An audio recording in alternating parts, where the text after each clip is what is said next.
આગામી 20, 21 અને 22 ડિસેમ્બરના રોજ સુવાલી બીચ ખાતે બીચ ફેસ્ટિવલનું આયોજન કરવામાં આવેલ છે।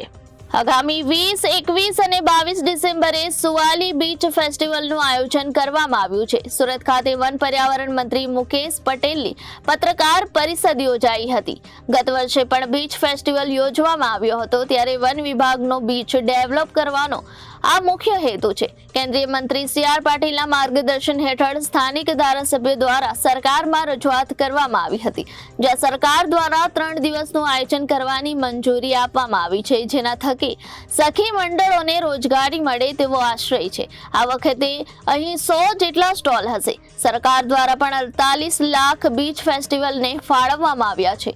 4.71 કરોડના ખર્ચે સુવાલી બીચ ખાતે રેસ્ટ હાઉસ બનશે। આ વખતે 3 લાખ લોકો આ ફેસ્ટિવલમાં આવવાની શક્યતા છે। એસટી બસની પણ લોકોને સુવિધા માટે દોડાવવામાં આવશે। સુવાલી બીચ ડેવલપ કરવા માટે સરકાર તરફથી ગ્રાન્ટ ફાળવવામાં આવી છે। આદિવાસી વિસ્તારની મહિલાઓ દ્વારા બનાવવામાં આવતી વસ્તુઓનું પ્રદર્શન બીચ ફેસ્ટિવલમાં જોવા મળશે। પ્રથમ દિવસે ગુજરાત ગાયક કલાકાર કિંજલ દવે પણ ઉપસ્થિત રહેશે અને બીજા દિવસે અલગ અલગ રમતોનું પણ આયોજન કરવામાં આવ્યું છે। પહેલા આ બીચ ગોઝારો બીચ હતો અને ટેકરીઓ હતી તે દૂર કરવામાં આવી છે અને અહીં ડેવલપનું કામ ઝડપથી શરૂ કરવામાં આવ્યું છે। અહીં રોડ રસ્તાઓ પણ યોગ્ય રીતે બનાવવામાં આવશે। નમસ્કાર, સુવાલી બીચ ફેસ્ટિવલ 2024 તારીખ 20, 21 અને 22 ડિસેમ્બરના રોજ યોજાનાર છે।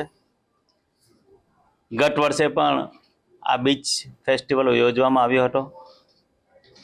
આદરણીય દેશના વડાપ્રધાન શ્રી મોદી સાહેબના દિગ્દ્રષ્ટિથી વન વિભાગ બીચ ડેવલપમેન્ટ એને વેગ આપવા માટે અમારા ગુજરાતના મુખ્યમંત્રી શ્રી ભૂપેન્દ્રભાઈ પટેલ સાહેબે આ બીચ ડેવલપમેન્ટનું કામ, બીચની અંદર ફેસ્ટિવલ કરીને લોકોને જાગૃત કરવાનું કામ, એના માટે અમારા પ્રદેશ અધ્યક્ષ અને કેન્દ્રીય જળશક્તિ મંત્રાલય શ્રી CR પાટીલ સાહેબના માર્ગદર્શન હેઠળ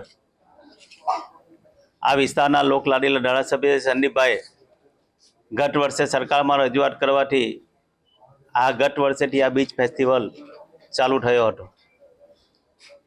ગત વર્ષે 2 દિવસનો ફેસ્ટિવલ હતો। આ વખતે 20, 21 અને 22 એમ 3 દિવસ ફેસ્ટિવલ રાખવામાં આવ્યો છે। ફેસ્ટિવલ રાખવાની સાથે સાથે લોકોના રોજીરોટી મળે, ત્યાંની સામાજિક સંસ્થાઓ, ત્યાં સખી મંડળોને રોજગારી રોટી મળે। ગત વર્ષે આપણે 40 જેટલા સ્ટોલો રાખવામાં આવ્યા હતા, પરંતુ ત્યાંના લોકોની માંગ ઉઠીને આ વખતે અમે 100 જેટલા સ્ટોલો પણ કરવામાં આવ્યા છે। સાથે સાથે ગુજરાત સરકારે પણ આ વખતે લગભગ 48 કરોડ રૂપિયા આ ફેસ્ટિવલ માટે મંજૂર કર્યા છે। આપણે જોઈએ છે કે સુવાલી બીચ એ સુરતનો ફેવરિટ બીચ છે।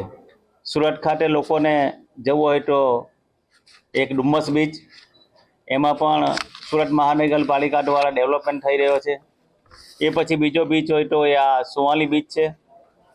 સુવાલી બીચની અંદર પણ ડેવલપમેન્ટનું કામ ખૂબ ઝડપથી થઈ રહ્યું છે। આપણા ધારાસભ્ય શ્રી સંદીપભાઈના રજૂઆતને લઈને લગભગ 4.71 કરોડના ખર્ચે ત્યાં રેસ્ટ હાઉસ પર બનાવવામાં આવશે। કંપનીઓના સહયોગથી ત્યાં અલગ અલગ વિસ્તાર પણ ડેવલપ કરવામાં આવ્યો છે। ગુજરાત સરકાર દ્વારા બીચ ડેવલપ માટે 28 કરોડ રૂપિયાની ગ્રાન્ટ પણ ફાળવવામાં આવી છે। સુરત અર્બન ડેવલપમેન્ટ ઓથોરિટી દ્વારા 20 કરોડ રૂપિયા સુવાલી બીચના વિકાસ માટે પણ ફાળવવામાં આવ્યા છે। ગુજરાત સરકાર તરફથી અત્યારે જે મોડલ ચાલે છે PPP ધોરણ પર, એ રીતે આ સુવાલી બીચને પણ ડેવલપમેન્ટ કરવામાં આવશે। લગભગ ગત વર્ષે 1.5 લાખથી વધુ સહેલાણીઓ આ બીચ માટે ફેસ્ટિવલમાં આવ્યા હતા। આ વખતે લગભગ 3 લાખ જેટલા લોકો આવવાની શક્યતાને લઈને પોલીસ તંત્ર દ્વારા પણ ત્યાં તમામ સુવિધાઓ ઉપલબ્ધ કરવામાં આવી છે। ટ્રાફિક માટેની પણ વ્યવસ્થા કરવામાં આવી છે। લોકોને આવવા જવા માટે ગત વર્ષે લગભગ 18 જેટલી સુરતના અલગ અલગ સ્થાનોથી સિટી બસ માટેનું આયોજન કરવામાં આવ્યું હતું, પરંતુ ગત વર્ષેની ધસારો જોઈને આ વખતે લગભગ અમે 25 જેટલા સ્થળોએ સિટી બસનું પણ આયોજન કરવામાં આવ્યું છે, જેથી લોકોને તકલીફ ના પડે, આવી જઈ શકે, લઈ જઈ શકે। એ જ રીતે ગુજરાત એસટી નિગમ તરફથી પણ તમામ એસટી બસો જાડાજણ પાટિયાથી સીધી સુવાલી સુધી દોડશે, ઓલપાથી પણ સુવાલી સુધી બસો દોડશે. એ જ રીતે ત્યાં તમામ પ્રકારની સુવિધાઓ પણ ઉપલબ્ધ કરવામાં આવી છે. તમામ પ્રકારની ટોયલેટથી લઈને તમામ પ્રકારની સુવિધા ઉપલબ્ધ કરી છે. પાણીની વ્યવસ્થા કરવામાં આવી છે. જે દિવસે પણ બીચની અંદર જે કચરો જે દિવસે પડશે એના માટે સાફ સફાઈ માટે પણ વ્યવસ્થા કરવામાં આવી છે. સ્વાદિષ્ટ ભોજન માટે સુરતના નામાંકિત જે હોટલ છે એને પણ આમંત્રણ આપવામાં આવ્યું છે. સખી મંડળ દ્વારા જે ભોજન, જે સ્વાદિષ્ટ ભોજન, જે મિલેટ દ્વારા ભોજન બનાવવામાં આવે એનું પણ વ્યવસ્થા કરવામાં આવી છે. સુમૂલ ડેરી દ્વારા પણ એની પ્રોડક્ટો પણ ત્યાં મૂકવામાં આવી છે. એ જ રીતે જે વિસદાલિયામાં જે જંગલમાં આદિવાસી બહેનો જે પ્રોડક્ટ ઉત્પન્ન કરે છે પ્રોડક્ટ પણ અહીંયા મૂકવામાં આવશે, જે લોકોને એ પ્રોડક્ટ લેવામાં એક સુવિધા ઉપલબ્ધ થશે. એ રીતે ઇન્ડસ્ટ્રીયલ વિસ્તારની અંદર જે આજુબાજુના જે ઇન્ડસ્ટ્રી છે એના તરફથી પણ અલગ અલગ રીતે આયોજન કરવામાં આવ્યું છે. સહેલાણીઓ માટે ઊંટ સવારી, ઘોડે સવારી, બાઇક રાઇડ જેવી અલગ અલગ સુવિધા ઉત્પન્ન કરી છે. પહેલા દિવસે 20 તારીખે ગુજરાતના કલાકાર કિંજલબેન દવે પણ ઉપસ્થિતના આ કાર્યક્રમનું ઉદ્ઘાટન કરવાના છે. એ જ રીતે 3 દિવસ સુધી અલગ લોકોને રોજીરોટી માટે લોકલ કલાકારને જ અમે પ્રાધાન્ય આપ્યું છે. એ જ રીતે ત્યાંના ગામના જે રમતવીરો છે ત્યાં અલગ અલગ જાતની રમતો પર રમાડવામાં છે. આમ અલગ રીતે બીચ પર અલગ રીતના આયોજન કરવામાં આવ્યું છે.